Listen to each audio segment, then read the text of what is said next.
Alright guys, so I want to do a quick comparison video on just comparing some sleeved packs of Pokemon in the Sword and Shield era 2021 time to some One Piece packs in the late 2023-2024 window, and just see how they are doing overall in what they're selling for price and also just like the quantity.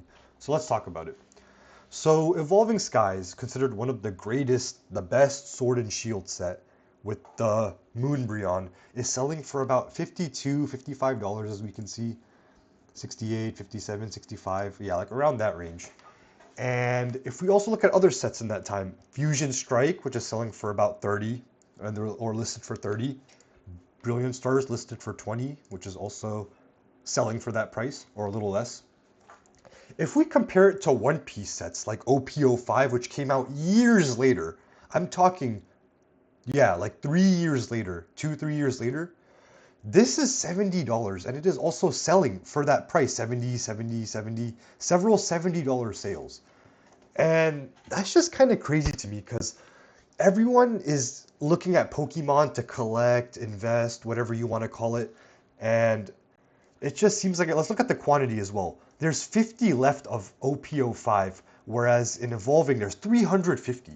So like, that really doesn't make sense in the investing standpoint to go Evolving when this is more scarce and it's been outperforming, especially when it's come out in a later time. Like OP05 came out when I believe 2023, late 2023.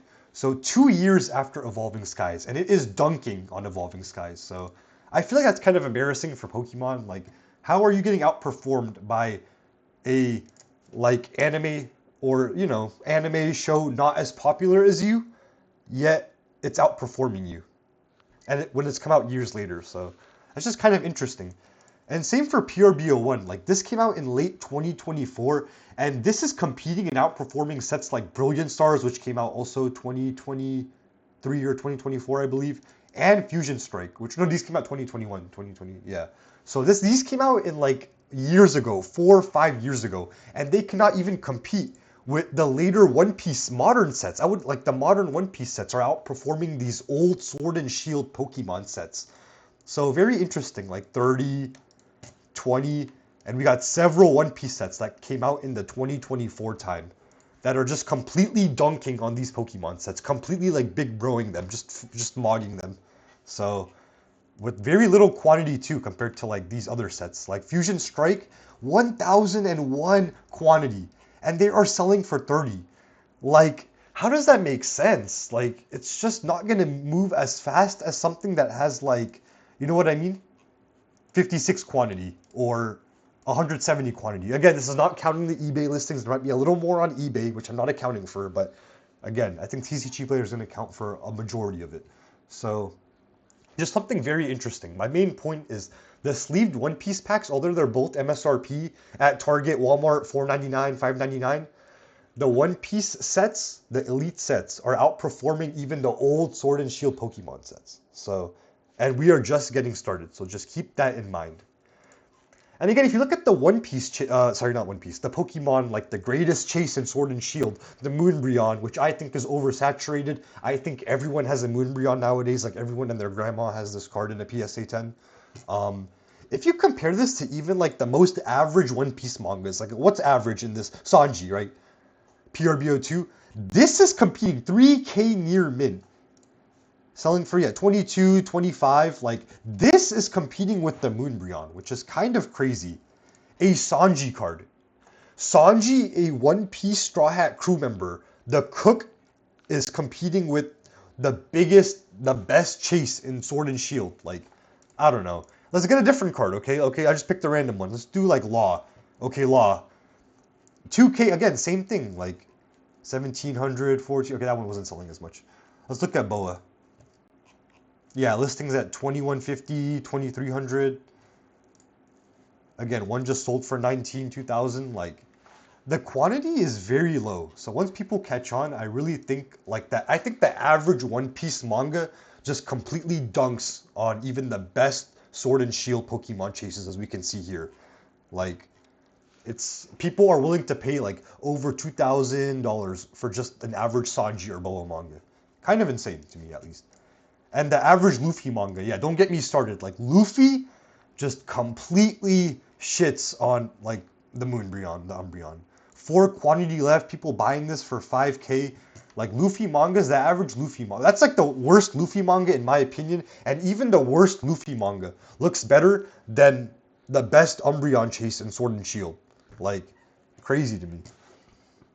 And if you look at OP15, a recent sleeved pack, selling for what, $14, $15? Yeah, consistently 14. If we look at Perfect Order, which came out at the same time, this is selling for $7, like half the price. So Perfect Order is getting bullied by OP15. So because Perfect Order is getting bullied so hard, can't compete, Perfect Order had to go get its big brother Chaos Rising. And guess what? Even Big Bro is getting bullied now. Even Big Bro can't compete. OP15 is just straight up bullying both Little Bro and Big Bro. Like, this is unfair.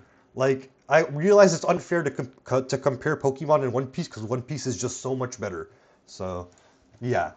And another thing to keep in mind, guys, when you go to your next card show, I want to ask you a question. Keep a notepad on your phone, write it down on a notepad. Like, look, when you go to each vendor table, I want you to count. How many Zards do you see? How many Bubble Mews do you see? How many Umbreons do you see? Everyone has the same Pokemon chases. Pokemon is so oversaturated, like, it does not feel special to have these cards. Like, go look up how many PSA 10s, PSA 9s of this cards are. Like, everyone has 10 of these.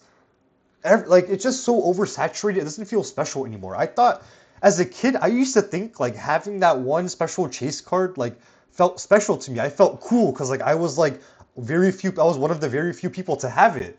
But now, it's, like, everyone has the same cards, but, like, if you go to, like, you know, how many people actually have this card?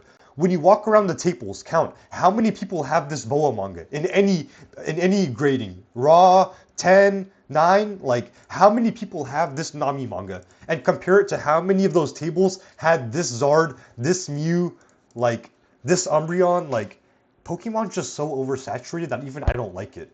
Like everyone, I personally know 20 people, over 20 people that are hoarding like 100 plus prismatic ETBs. Like, it's just, everyone has the same idea. Like, the average person has like 20 prismatic ETBs. Someone like me who's a big One Piece bull, yeah, even I have prismatic ETBs. Like, it's just everyone has it now. It just feels so oversaturated. So I'd rather just go somewhere else and look where other people aren't. And I personally just enjoy One Piece more. I think the manga rares are beautiful. They look way better. And yeah, I think I'm even more bullish now that the sleeved packs are selling and outperforming even like some of the top Sword and Shield Pokemon sleeve packs. So yeah, and that's all I have to say. Just a quick little rant. Sorry if I went too hard on Pokemon. I think you guys are sleeping on One Piece, and I think One Piece is up next. Just know, like, even the recent Pokemon sets are just not competing with the recent One Piece sets. So something to keep in mind, and yeah. See y'all on the next one. Please like and subscribe if you like this type of content. It's just me raw talking. I don't really gather too much data. Like, you don't really need data for a lot of these things. You could just make these judgments on your own by just looking at the cards and things like that. But yeah, see y'all on the next one. Peace.